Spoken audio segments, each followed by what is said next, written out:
All right, the Education Secretary, Linda McMahon, is back with us. And Madam Secretary, good to see you again. There's been celebration. We've seen so much of it, of an assassination, which has just been so vile to watch. We've seen hundreds of teachers, school administrators, professors have been either suspended or fired because of the vile things that they have felt compelled to just put out there to the public. 180 complaints in the state of Texas alone.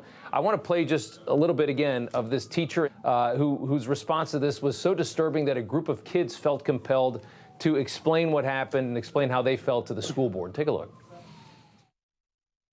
What a piece of garbage. This is what happens. I'm curious if we're going to want to take guns away now from who will inevitably be the white man who shot and killed him. Bye, Charlie. That's a teacher. If I'm a parent at this point, I'm terrified to send my kid to a public school for 9 hours a day. Well, I can tell you, Rob, I think, first of all, the shooting of Charlie Kirk was an absolute travesty.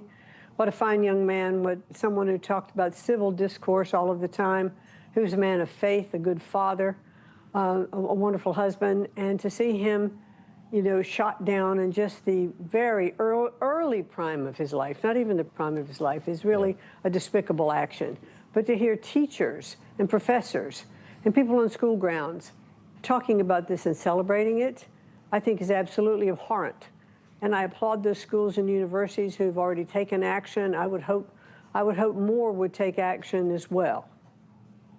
I would hope so, too. There's a teachers association in Massachusetts that's trying to protect these teachers, asking local school districts and public colleges and universities to partner with the unions to fight to defend educators from what they call bullying and harassment and to protect their rights. Is it bullying for students to see the Instagram post of one of their teachers celebrating and mocking this death and then to just simply report it? Is that bullying? I certainly don't think so. And I think if there is an association that is talking about, you know, protecting, you know, the teachers against or, you know, any of those of the union, protecting them against the free speech that they are asking for as well, they should re-examine what their policies are. Yeah, I would say so. Randi Weingarten, the president of the American Federation of Teachers, puts out a new op-ed after Kirk's assassination. She writes, "Why fascists hate critical thinking," saying fascists fear teachers, why they do it, but reveals why Trump and the right demean teachers, slash school funding, and rewrite history. She wrote this and published this. Well, she published it yesterday. It was published in the Rolling Stone. In the middle of all this chaos, she just blasts out fascists as loud as she can after she was forced to delete a tweet that claimed that Charlie Kirk was killed by a right-winger. This is the head of a teachers union. You also have people like Becky Pringle, who's head of the largest union in the country. These are psychotically left-wing people in charge of these unions. How in the world do you bring education back to where it's something that I think parents in this country can unbiasedly feel confident that they can trust their kids to go to these schools? Well, I certainly think that is one of the reasons that the president is so intent on returning education to the states, because then there will be that accountability on a local level for all of the actions that are taken. And then parents will have the opportunity to react the way they want to. Local school boards can react the way they want to, and they have that right now, because the Department of Education in Washington does not control this. We don't control curriculum. We don't hire teachers. We don't buy books.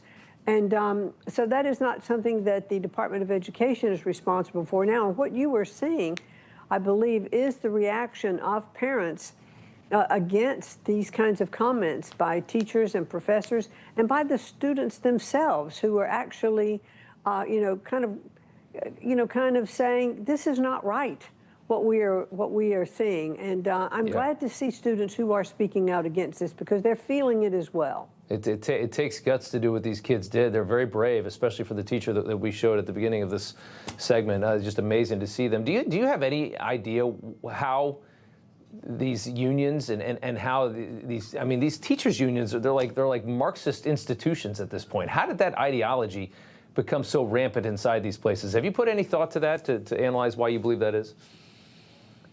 I haven't thought about that. All I can say is relative to the teachers' unions that I do believe that they need to be on the side of children, not their institution. They need to be on the side of the children that are in schools, whether they're in K through 12, whether they're in university, but primarily K through 12.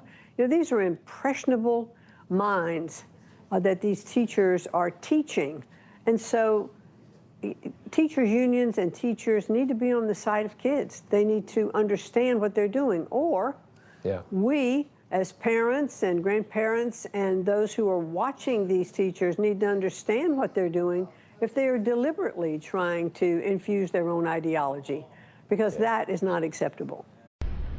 Everybody's reporting the same stories, the same spin. You turn the channel, it's always the same.